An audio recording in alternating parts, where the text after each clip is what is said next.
Hi, welcome to Rethinking Thassa. So this is my sea-themed EDH deck. Commander is Thassa, God of the Sea. 2 colorless, 1 blue for a 5/5 enchantment creature, God. That, of course, if my devotion blue is less than 5, she's not a creature. Bidding of the upkeep, scry 1. 1 colorless, 1 blue, target creature you control cannot be blocked this turn. Now, before I start showing the cards, something I'd like to say is that this is a deck that has lost focus. So it used to be sea themed with secondary themes of merfolk and tapping down all creatures, especially my opponent's creatures. In the years I've had the deck, it's deviated and it no longer does what it's supposed to do. So I've got it ready to be taken apart and reconsidered. What I'd like is for everybody watching this video, in the comments below, let me know if you think I should take out most of the merfolk, the ones that pump each other up, Lord of Atlantis, Massive Pearl Trident, and so on, and make it either a sea-themed deck, make it a wizard tribal deck, or take out everything else, go all in merfolk, and make it a mono-blue merfolk deck. So let me know in the comments below what you think I should do with this deck. And right now it's late December 2021.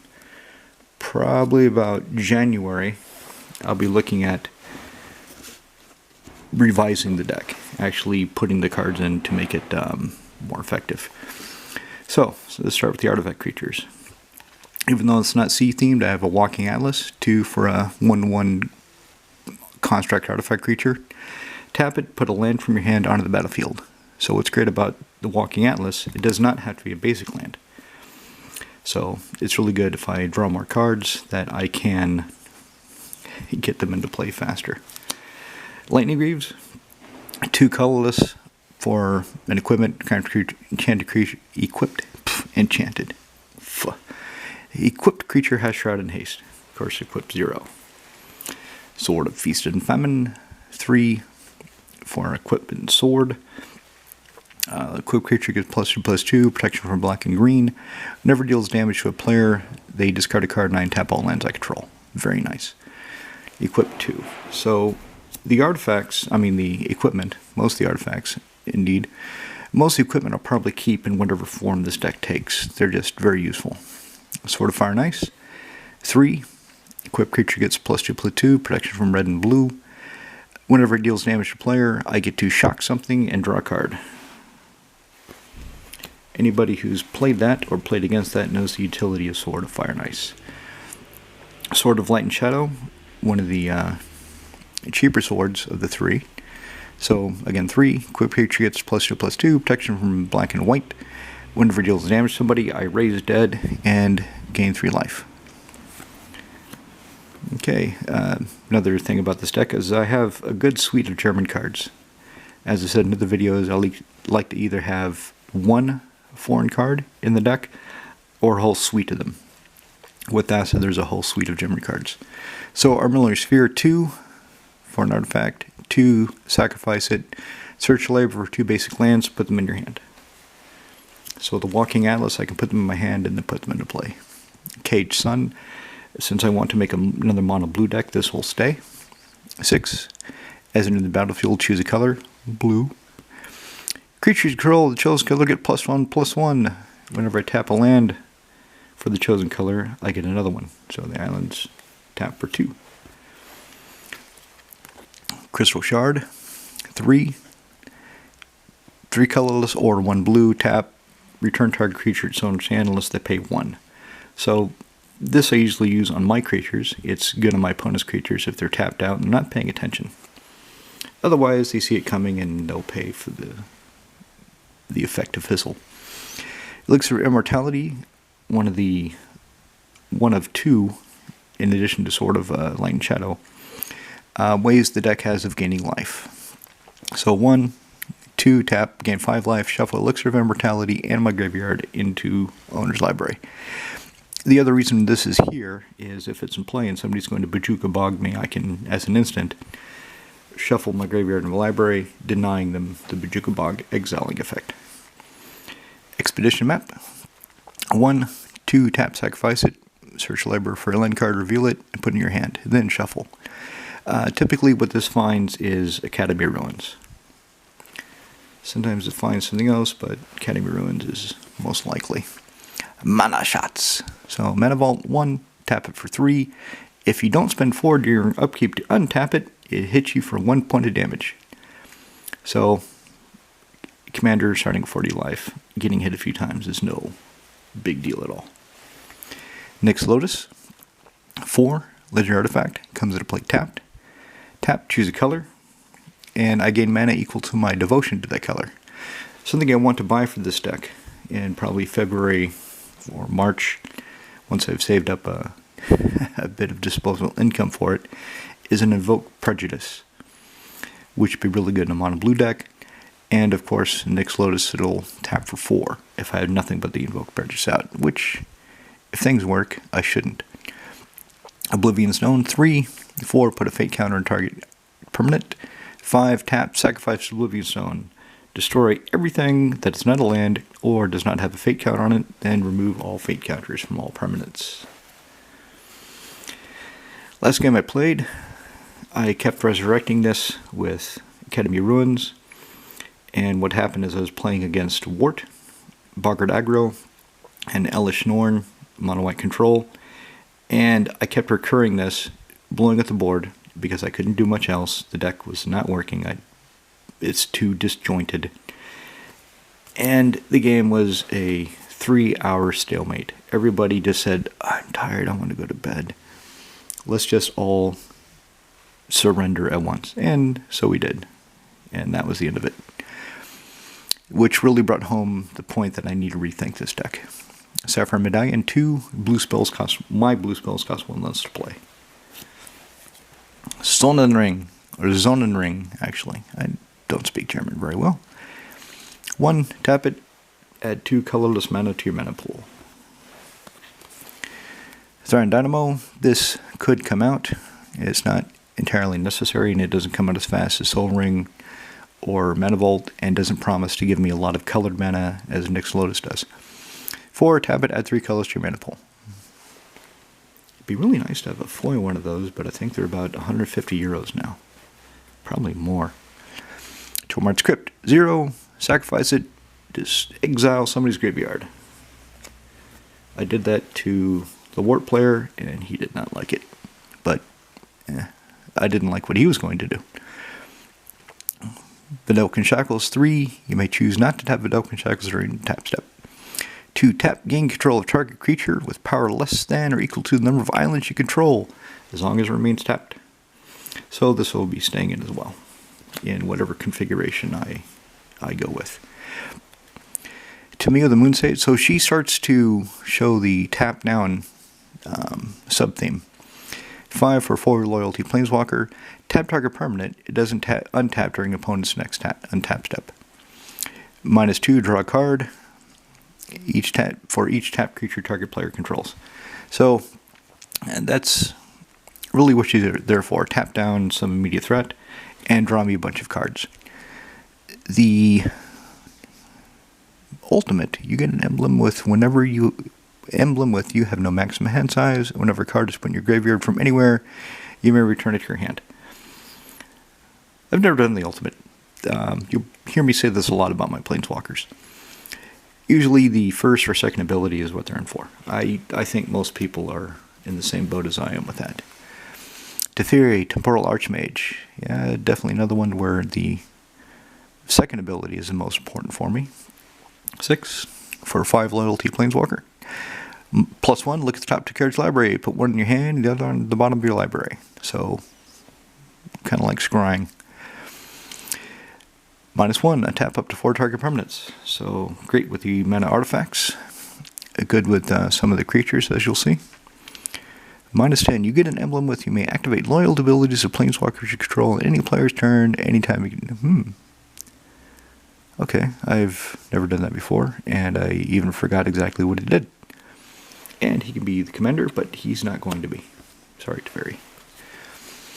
Tezzeret the Seeker. He seeks for Mana Vault or Soul Ring most of the time. 5 for 4 loyalties Planeswalker. +1, a tap up to 2 target artifacts. His primary Rethinking Thassa in the deck. -X, search the library for an artifact card with mana cost X or less, and put it into play, then shuffle. -5, what is this? Artifact you control become 5/5 artifact creatures until end of turn. Well, I don't have that many artifacts, and since some of them are equipment, I'm not going to be doing that. Here's where we start to get into the tapping sub-theme. Abyshin Cephalid Emperor. He's 6 for 3/3 Cephalid Legend. Tap and untap Cephalid you control, tap target permanent. So I can tap him to tap some threat. Or I can spend 3 blue, tap all creatures without flying. I really needed him in that game I was talking about, but as much as I was scrying, I just couldn't get to him before we all got tired and said, this is it, let's go to bed. Deep Channel Mentor. 6 for 2/2 Merfolk Rogue. Blue creatures you control are unblockable. So he'll probably stay too. Well, no, if I go Wizards, he will come out, because I will go all in Wizards, and I'll get a Vanquisher's Banner, and casting him is not going to get me anything. So if I do Wizards, he's out. Deep Sea Kraken. Okay, so he costs 10, but not really. I always suspend him. Suspend 9 for 3. Whenever opponent plays a spell, take one of the suspend counters off. So he comes out pretty quickly because everybody wants to keep casting spells. The more players you have, the better he is. And then you have a 6/6 unblockable creature. So if I go sea creatures, he's definitely staying. Alright, Empress Galena. So her new creature type is Merfolk Noble. If she was a Merfolk Wizard, that would be really nice, but she's not. So if I go Wizards, she's coming out. Otherwise, she's really nice. 5 for a 1/3, so that's not very impressive. 2 blue tap, gain control of target legend or legendary permanent. So, your commander is coming to work for me. Here we see the start of the Merfolk sub-theme. Harbinger of the Tides, 2 blue for a 2/2. I can cast him with Flash if I pay 2 more, so 4. 2 blue, 2 colorless. And when it enters the battlefield, I may return target tap creature and opponent controls to its owner's hand. King Crab. So if I go all in Merfolk, or if I change it to Wizard Tribal, obviously this is coming out, but if I stay sea-themed, it's staying in.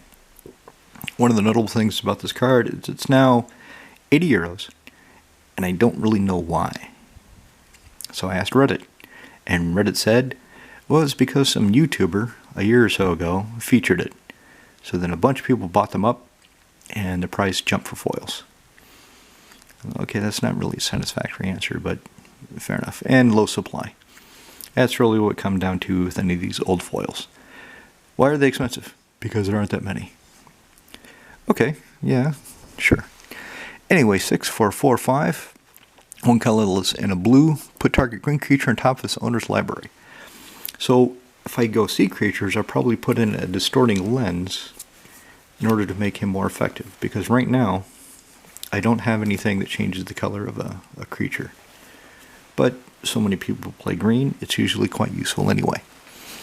Kopala, Warden of the Waves. 3 for a 2/2 legendary Merfolk Wizard. Since he cites Merfolk, if I go Wizards, he's coming out. Spells your opponents cast target Merfolk cost 2 more to cast. Abilities your opponents activate target Merfolk I control cost 2 more to activate. So, not enough Merfolk to really make a go of it, but you can see kind of where I was going with this. The wands have now. She's one where I'm surprised at how inexpensive she is. What does she do? 4, 3 colors, 1 blue for a 2/3 Cephalid Legend. When she comes into play, return all blue creatures your opponents control to their owner's hands. So if I go Sea Theme, I'll probably get a Sea King's Blessing in order to turn any number of creatures blue before I cast her. And your opponents can't play blue creature spells. So in the game with Wart, and Elish Norn, this would have been pretty much a dead card. Okay, so I get a 2/3 for 4. Woohoo! That's fantastic. That's very efficient. But if I'm playing against somebody with blue, okay, I get a 2/3 for 4, and you pick up all your creatures. And you can't cast them again until you kill her. Please try. I dare you. Alright, continuing the Merfolk theme. Lord of Atlantis. 2 blue for Merfolk Lord. Other Merfolk get +1/+1 have Island Walk. Now keep in mind, that's all Merfolk. So if somebody else is playing Merfolk, and you put him into play, you've got yourself open because you're probably going to have islands, and you just made their Merfolk bigger. But at least where I play, not a whole lot of people are playing any Merfolk whatsoever. Meta War. 2 colors, 2/2. When it comes to play, return target creature to its owner's hand. Keep in mind, this can be one of your creatures. So if I have Winding Canyons out, I can flash this into play to save one of my creatures if I need to. It's good to have utility. And here's a Master of the Pearl Trident.